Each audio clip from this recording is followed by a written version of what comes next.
Mukjizat kebangkitan di hari Paskah, Paulina bangkit seperti yang dikatakan oleh Padre Pio. Seorang wanita di San Giovanni Rotondo bernama Paulina sungguh teramat baik dan saleh, hingga Padre Pio mengatakan mustahil mendapatkan dosa dalam jiwanya untuk diampuni. Dengan kata lain, ia hidup untuk menuju surga. Di akhir masa Prapaskah, Paulina sakit parah. Para dokter mengatakan bahwa tak ada lagi harapan hidup baginya. Suami dan kelima anaknya pergi ke biara untuk berdoa bersama Padre Pio dan meminta sang biarawan untuk melakukan sesuatu atasnya. Dua dari kelima anak itu menarik-narik jubah Padre Pio sembari menangis, sehingga Padre Pio marah, tetapi ia berusaha menghibur mereka dan berjanji untuk mendoakan mereka. Beberapa hari kemudian, di awal jam ke-7, sikap Padre Pio berubah.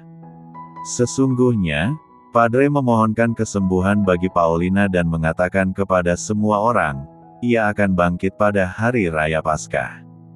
Tetapi, pada hari Jumat Agung, Paulina tak sadarkan diri dan mengalami koma.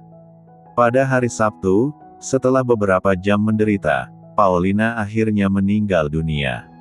Sebagian kerabatnya mengambil gaun pengantinnya untuk dikenakan pada jenazahnya, sesuai tradisi kuno negeri itu. Sebagian kerabat lainnya lari ke biara untuk memohon Padre Pio melakukan mukjizat. Padre Pio hanya menjawab, ia akan bangkit, dan lalu berjalan menuju altar untuk mempersembahkan misa kudus. Ketika Padre Pio mulai memadahkan Gloria dan lonceng-lonceng dibunyikan guna memaklumkan kebangkitan Kristus, suara Padre Pio menjadi parau karena isak tangis dan kedua matanya bersimbah air mata. Pada saat yang sama, Paulina bangkit. Tanpa pertolongan siapapun, ia bangkit dari tempat tidur, berlutut, dan mendaraskan "Aku percaya" sebanyak 3 kali. Lalu ia berdiri dan tersenyum. Ia telah sembuh, atau lebih tepat dikatakan, ia telah bangkit. Sesungguhnya, Padre Pio tidak mengatakan bahwa ia akan sembuh, melainkan ia akan bangkit. Ketika ditanyakan kepadanya apa yang terjadi selama masa ia meninggal dunia, wanita itu menjawab, "Aku naik, naik, naik, dan ketika aku masuk ke dalam suatu terang yang kemilau, aku harus kembali." Sebab jika kita telah menjadi satu dengan apa yang sama dengan kematiannya, kita juga akan menjadi satu dengan apa yang sama dengan kebangkitannya. Berdasarkan Roma bab 6 ayat 5, kebangkitan Kristus bukan sekadar peristiwa masa lalu, tetapi juga janji hidup baru bagi setiap orang yang percaya.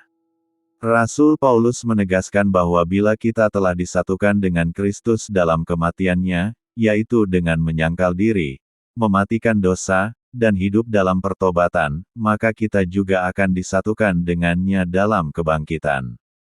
Ini bukan hanya tentang kebangkitan di akhir zaman, melainkan juga hidup yang diperbarui sejak sekarang, hidup dalam kasih, dalam kebenaran, dan dalam kuasa Roh Kudus. Kebangkitan Kristus memberi harapan bahwa penderitaan, kelemahan, dan kematian bukanlah akhir dari segalanya. Sama seperti Paulina yang bangkit saat Gloria dikumandangkan, begitu pula kita dipanggil untuk bangkit dari hidup lama dan mengenakan manusia baru dalam Kristus.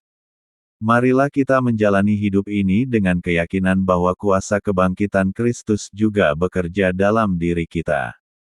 Ketika kita jatuh, kita tidak tinggal dalam kejatuhan. Ketika kita terluka, kita tidak tenggelam dalam luka, sebab kita telah disatukan dengan Dia yang telah menang atas maut.